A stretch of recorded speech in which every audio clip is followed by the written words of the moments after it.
കേട്ടറ്റിലെ ഓരോ പാട്ടിലും ഏതെല്ലാം കാര്യങ്ങൾ പഠിക്കണമെന്നും എന്തെല്ലാം പ്രധാനപ്പെട്ട വസ്തുതകൾ പഠിക്കണമെന്നും ആണ് ഈ വീഡിയോയിൽ ഷെയർ ചെയ്യുന്നത്. സൈക്കോളജിയുമായി ബന്ധപ്പെട്ട് ഏറ്റവും പ്രധാനപ്പെട്ട കുറച്ച് കാര്യങ്ങൾ എല്ലാ കേട്ടറ്റ് എക്സാമുകളിലും ഉണ്ടാവുന്നതാണ്. അതൊന്ന് നമുക്ക് നോക്കാം. ബുദ്ധിവികാസവുമായി ബന്ധപ്പെട്ട് ബ്രൂണറുടെ 3 ഘട്ടങ്ങളുണ്ട്. പ്രവർത്തന ഘട്ടം, ബിംബന ഘട്ടം, ബിംബാത്മക ഘട്ടം. ഈ 3 ഘട്ടങ്ങളും പിയാഷെയുടെ ഇന്ദ്രിയ ചാലക ഘട്ടം, അതായത് സെൻസറി മോട്ടോർ സ്റ്റേജ്, പ്രാക് ക്രിയാത്മക ഘട്ടം, പ്രീ ഓപ്പറേഷണൽ സ്റ്റേജ്, ഔപചാരിക ക്രിയാത്മക ഘട്ടം, ഫോർമൽ ഓപ്പറേഷണൽ സ്റ്റേജ്, പരികൽപ്പന നിഗമന ഘട്ടം അഥവാ മൂർത്ത മനോവ്യാപാര ഘട്ടം, കോൺക്രീറ്റ് ഓപ്പറേഷണൽ സ്റ്റേജ്. ഈ പിയാഷെയുടെ 4 ബുദ്ധിവികാസ മേഖലകളും ബ്രൂണറുടെ 3 ബുദ്ധിവികാസ മണ്ഡലങ്ങളും എല്ലാ കേട്ടറ്റ് എക്സാമുകളിലും ഉണ്ടാവാറുണ്ട്. ഇതിൽ പ്രവർത്തന ഘട്ടം ഇന്ദ്രിയ ചാലക ഘട്ടവുമായി അധികം സാമ്യമുണ്ട്.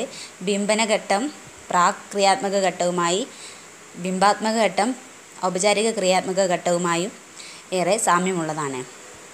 അടുത്തതായി ആശയങ്ങളും രീതികളും. ഇതിൻ്റെ മുന്നത്തെ വീഡിയോകളിൽ ഇതുമായി ബന്ധപ്പെട്ട കൂടുതൽ വസ്തുതകൾ നൽകിയിട്ടുണ്ട്. അത് ഉപകാരപ്രദമാവും, നോക്കുക. സിദ്ധാന്തങ്ങളും ഉപജ്ഞാതാക്കളും, വിശേഷണങ്ങൾ, പിന്നെ പുസ്തകങ്ങളും എഴുത്തുകാരും, പ്രതിരോധ തന്ത്രങ്ങൾ. ഇതുമായി ബന്ധപ്പെട്ട ഒരു വീഡിയോ തന്നെ ഉണ്ട്, അത് നിങ്ങൾ കണ്ടിരിക്കുന്നു കരുതുന്നു. ദമനം, പശ്ചാത്ഗമനം, പ്രക്ഷേപണം, പ്രതിഗമനം, ഇതെല്ലാം ഇതിൽ ഏറ്റവും കൂടുതൽ ചോദിച്ചിട്ടുള്ള ചോദ്യങ്ങളാണ്. നെക്സ്റ്റ് വരുന്നത് ഇൻക്ലൂസീവ് എഡ്യൂക്കേഷൻ, അതായത് ഉൾപ്പെടുത്തിയുള്ള വിദ്യാഭ്യാസം. ഭിന്നശേഷിക്കാരായ കുട്ടികൾ അഥവാ ആ കുട്ടികൾക്ക് വേണ്ടി പ്രത്യേകിച്ച് നൽകാതെ കൂടെ തന്നെ ഉള്ള വിദ്യാഭ്യാസം നൽകുന്ന ഒരു രീതിയാണിത്. നെഗറ്റീവ്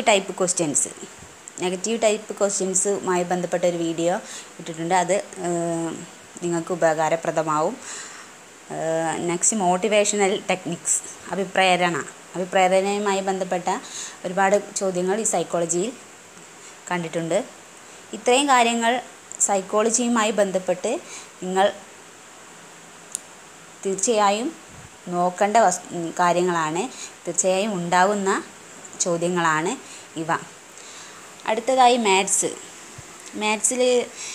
കാറ്റഗറി 1-ലും 2-ലും, കാറ്റഗറി 1-ലാണെങ്കിൽ 1 മുതൽ 4 വരെ ക്ലാസ്സുകൾക്കുള്ള ചോദ്യങ്ങളാണ്. അപ്പോൾ അതിൽ വിസ്തീർണം അഥവാ പരപ്പളവ്, ചുറ്റളവ്, ഇത്തരം കാര്യങ്ങളാണ് മാത്സിൽ അധികം കണ്ടിട്ടുള്ളത്. പിന്നെ തുറന്ന ചോദ്യങ്ങൾ, അടഞ്ഞ ചോദ്യങ്ങൾ. തുറന്ന ചോദ്യങ്ങൾ എന്നാൽ ഉത്തരം കണ്ടെത്താൻ പല രീതികളും, പ്രശ്ന നിർദ്ധാരണത്തിന് പല രീതികളും ഉപയോഗപ്പെടുത്തിയുള്ള ചോദ്യങ്ങളാണ് തുറന്ന ചോദ്യങ്ങൾ. അടഞ്ഞ ചോദ്യങ്ങൾ എന്നാൽ ഒരു ഉത്തരം മാത്രം, അതിന് പല രീതികളില്ലാതെ ഒരു രീതിയിൽ മാത്രം ഉത്തരം കണ്ടെത്താവുന്ന അടഞ്ഞ ചോദ്യങ്ങളാണ്. പിന്നെ പ്രശ്നപരിഹരണ തന്ത്രങ്ങൾ, അതായത് പുറകോട്ട് ചിന്തിക്കൽ, സാധ്യതാ പട്ടിക, ഊഹിക്കൽ, ഉദാഹരണങ്ങൾ കണ്ടെത്തൽ, ഇവയുമായി ബന്ധപ്പെട്ട ചോദ്യങ്ങൾ കണ്ടുവരുന്നുണ്ട്. സംഖ്യാശ്രേണി, ശരാശരി, ലാഭം, നഷ്ടം, കോണളവ്, ഇവയെല്ലാം ഒരുപാട് രീതിയിൽ